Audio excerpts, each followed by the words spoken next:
you want to venture in? So soon siguro, siguro papasukin din natin yung car sales, pero siguro sa ibang topic na lang natin yun, sir. Yeah, okay. Kasi nandito na rin tayo sa mga cars, eh, di ba? Okay. Pero by profession, Mm. you're a dentist, di ba? Yeah. So it's a big leap na Yeah. coming from dentistry, then you go into automotive logging. So how did that really come about, Okay. considering ang layo ng fields? Okay. So, bale ganito sir, yun ano, nung pandemic kasi, so dentist ako. Yung COVID virus kasi 'di ba nasa mga aerosol yan, mga droplets sa hangin ng laway, 'di ba?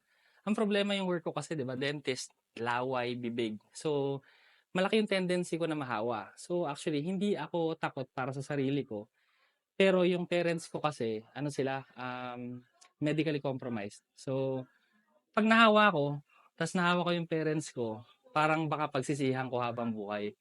So, isa pa, parang medyo humina rin yung clinic namin dahil nga do'n sa COVID. Takot din yung mga tao kasi siyempre yung virus, baka mamaya nandun pa sa clinic. So, yun. Kaya naging ano ko, yung YouTube, ginawa namin. Ngayon, kailangan ko kasi maghanap din ng iba eh, ng ibang pagkukuhanan. So, tinry ko ng tinry, eh, nag-work ng nag-work. Tapos sabi ko, uy, effective to ah. So, tinuloy-tuloy din namin.